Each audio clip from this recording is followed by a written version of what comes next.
रूस यूक्रेन में जारी जंग के बीच बड़ी खबर आ रही है। रूस ने सीजफायर का ऐलान कर दिया है। यूक्रेन के 5 शहरों कीव, सुमी, खार्किव, मरियोपोल, चरनीव में सीजफायर का ऐलान कर दिया गया है। इस दौरान युद्ध में फंसे लोगों को निकालने के लिए ह्यूमन कॉरिडोर बनाया जाएगा। इन्हीं शहरों में रूस ने सबसे ज्यादा बमबारी की है और इस वजह से भी सीजफायर की अहमियत ज्यादा है।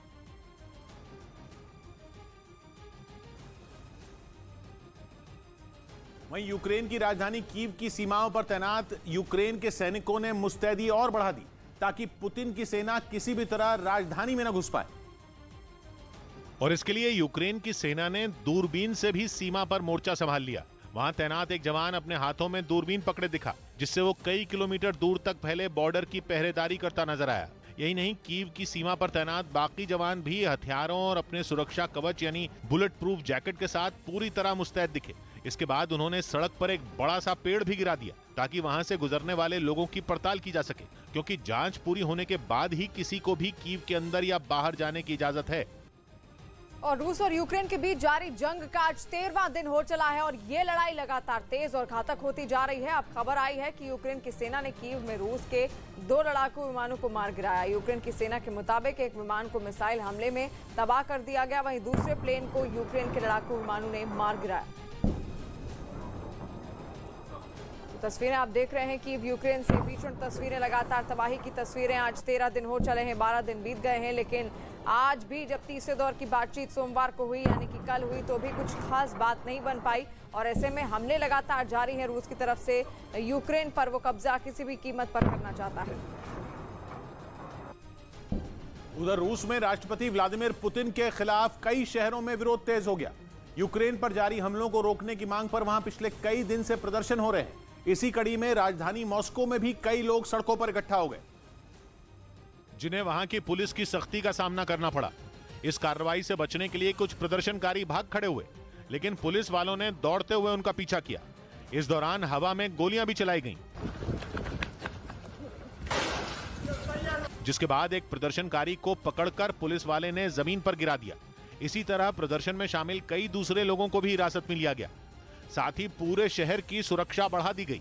कई जगहों पर पुलिस के जवान सड़कों पर दीवार की तरह खड़े दिखाई दिए। लेकिन पुतिन का विरोध न सिर्फ मॉस्को बल्कि सेंट पीटर्सबर्ग में भी देखने को मिला, जहां यूक्रेन से जारी जंग के विरोध में जगह जगह जुलूस निकाले गए। इसी तरह रूस के 59 शहरों में भी प्रदर्शन हुए। बताया गया कि करीब 4000 लोगों को हिरासत में लिया गया। कुछ जगहों पर जो लोग आसानी से नहीं गए, उन्हें पुलिस वालों ने जबरदस्ती उठाकर अपनी गाड़ी में बैठा लिया।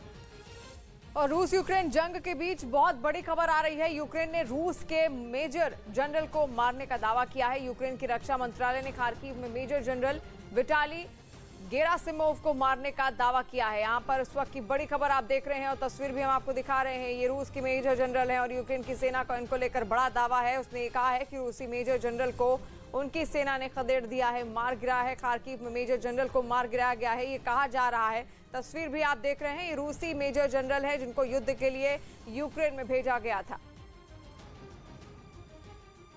उधर यूक्रेन के कई शहरों में रूस और यूक्रेन की सेनाओं में कड़ा संघर्ष जारी है। कई जगहों पर रूस की वायुसेना के विमानों को गिराए जाने की खबरें आई, जिसका एक वीडियो भी जारी किया गया। यूक्रेन की फौज ने दावा किया कि उन्होंने रूस की फौज के एक हेलीकॉप्टर को गिरा दिया।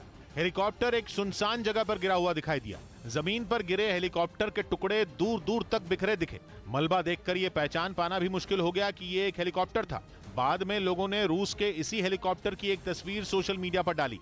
यूक्रेन की फौज ने रूस के कुछ लड़ाकू विमानों को भी गिराने का दावा किया। और यूक्रेन की सेना लगातार रूस के लड़ाकू विमानों और उसकी सेना के काफिलों को निशाना बना रही है। वहां की सेना ने रूस के एक लड़ाकू विमान पर हमले का एक वीडियो भी जारी किया, जिसमें एक फाइटर प्लेन के कॉकपिट में बैठे यूक्रेन के सैनिक दिखाई दिए। उनमें से एक सैनिक ने सामने बनी स्क्रीन को देखते हुए एक मिसाइल दाग दी। एक हल्के धमाके के बाद विमान में झटके लगे, लेकिन सब कुछ शांत होते ही सामने लगी स्क्रीन पर दागी गई मिसाइल